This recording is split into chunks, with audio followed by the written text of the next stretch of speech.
ओम श्री लक्ष्मी नारायण जी नमः। सुख सागर 10वां स्कंद 38वां अध्याय। अक्रूर जी का श्याम व बलराम को ले जाने के लिए वृंदावन में पहुंचना। सुखदेव जी ने कहा, परीक्षित, कार्तिक वदी द्वादशी को केशी और व्योमासुर दैत्य मारे गए। उसी दिन प्रात समय जब अक्रूर कंस के रथ पर चढ़कर वृंदावन को चले तो वे राह में विचारने लगे कि इस जन्म में तो मुझसे कुछ शुभ कर्म हुआ नहीं। आज तक मेरा जन्म कंस धर्मी की संगति में बीता। पिछले जन्म में न मालूम कौन ऐसा जगह तप मैंने किया था जिस पुण्य से उन चरणों का दर्शन पाऊंगा, जिन चरणों का ध्यान ब्रह्मादिक देवता व सनकादिक ऋषि और आठों पैर अपने हृदय में धरकर उनकी रज मिलने के वास्ते दिन रात चाहना रखते हैं। वही दूरी अपने मस्तक पर चढ़ाकर भवसागर पार उतर जाऊंगा। शीला शाप मोचन करण हरण भक्त उर्पीर, आज देखी हो वह चरण सकल सुखन के हीर। जिस तरह पापी लोग सत्संग करने से कृतार्थ हो जाते हैं, उसी तरह मेरा भाग्य भी उदय हुआ जो कंस ने मुझे श्री कृष्णचंद्र अनंत कंद को लाने के वास्ते भेजा। इसी बहाने मैं भी मोहनी मूर्ति की छवि देखकर अनेक जन्म के पापों से छूटकर लोचनों का फल पाऊंगा। नहीं तो मुझ ऐसे पापी संसारी माया जाल में फंसे हुए हैं, लोभी को उन परम ब्रह्म परमेश्वर का दर्शन कहाँ मिलता।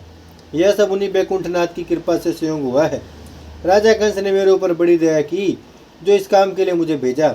जिस आदि पुरुष भगवान ने काली नाग को नाद कर उसके मस्तक पर नृत्य किया, नंद की गौ चलाकर गोपियों के साथ रासमंडल खेला, देवताओं के लिए 3 पग पृथ्वी राजा बलि से दान लिया, देवलोक का राज्य इंद्रादिक देवताओं को दे डाला, वही बैकुंठनाथ अपना बाल चरित्र ब्रजवासियों को दिखलाकर अनेक तरह का सुख उन्हें देते हैं। जिन चरणों के दर्शन के लिए लक्ष्मी, नारद मुनि, मार्कंडे और अम्बरीश आदि बड़े बड़े ऋषिवर व महात्मा चाह रखते हैं, उन चरणों का दर्शन व स्पर्श सहज में ग्वाल बाल व गोपियों को प्राप्त होता है। इसलिए वृंदावन वासियों का बड़ा भाग्य समझना चाहिए। दुआ निराकार निर्लेप के भेद न जाने कोई, जो करता सब जगत के माखन प्रभु है सोए।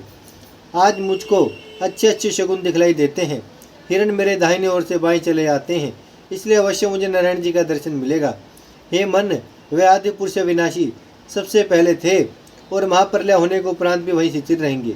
कदाचित तुझे इस बात का संदेह हो कि आदि ज्योति भगवान ने क्यों संसार में जन्म लिया, तो कभी ऐसा मत समझना।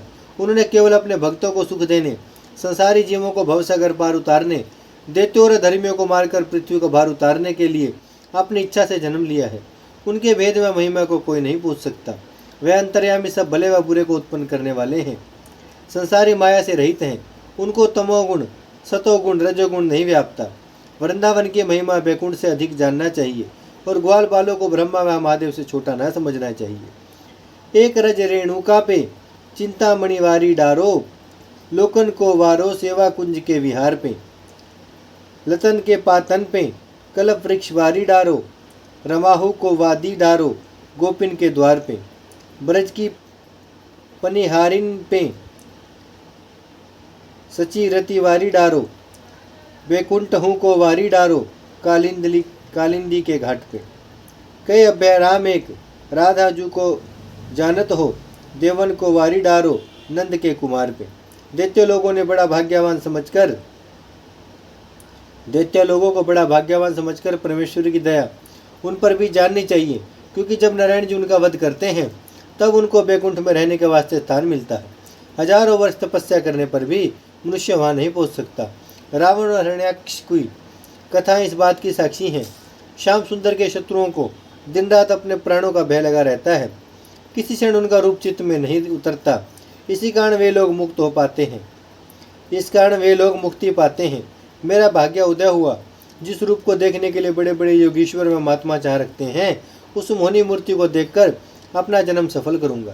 पहले ग्वाल बालों को जो दिन रात श्याम सुंदर का दर्शन करते हैं दंडवत करूंगा, फिर अपना सिर उन चरणों पर धरकर वह राज अपने मस्तक पर चढ़ाऊंगा। जो धूरी ब्रह्मादिक देवताओं को जल्दी नहीं मिलती, जब वह दीनानाथ जगत को मुक्ति देने वाले दया से अपना हाथ मेरे मस्तक पर धरकर मुझे उठावेंगे, तब अपने बराबर किसी तपस्वी या ज्ञानी का भाग्य नहीं समझूंगा। पर मैं एक बात से बहुत डरता हूँ, कदाचित मुझे कंस का भेजा हुआ जानकर ऐसा ना करें। सो यह संदेह न करना चाहिए। जिस तरह मैं मनसा वाचक कर्मणा उनकी भक्ति रखकर उन्हें अपना स्वामी जानता हूँ, उसी तरह वह अंतर्यामी भी मुझे अपना दास जानकर दया करेंगे।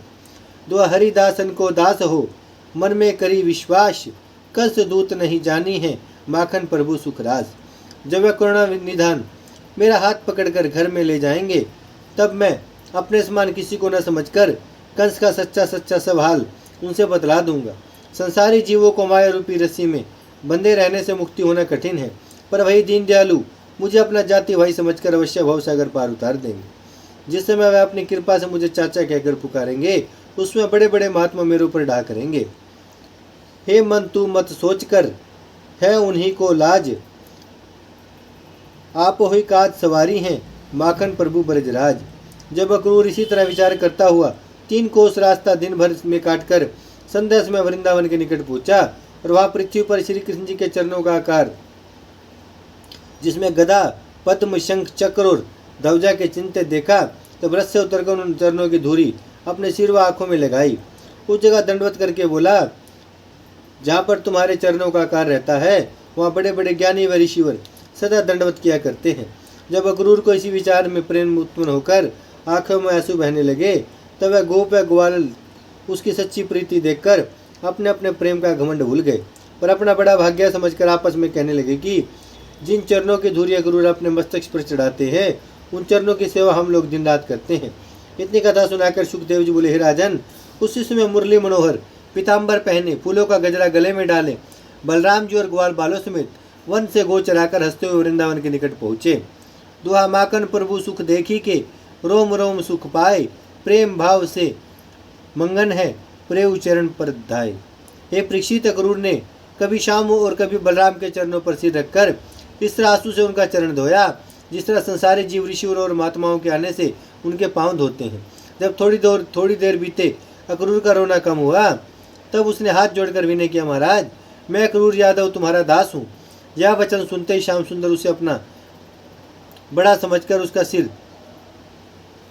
पैर पर से उठाने लगे, पर वह उनके प्रेम में ऐसा मगन था कि उसको अपने तनु की सुधि नहीं रही। सिर कौन उठावे, इसलिए श्याम व बलराम ने प्रीतिपूर्वक अपने हाथों से उसका सिर पकड़कर उठाया और उसको चाचा कहकर बड़े आदर से भीतर ले गए। नंदराय अक्रूर के गले मिले। जब मोहन प्यारे बड़े प्रेम से आसन पर बैठाकर अपने हाथ से उनके चरण धोने लगे, तब वह लज्जावश होकर अपने पैर मुरली मनोहर की ओर से खींचने लगा, पर श्याम सुंदर उनका पांव न छोड़कर बोले, हे चाचा, तुम हमारे पिता की जगह हो, इसलिए तुम्हारी सेवा करना हमको उचित है।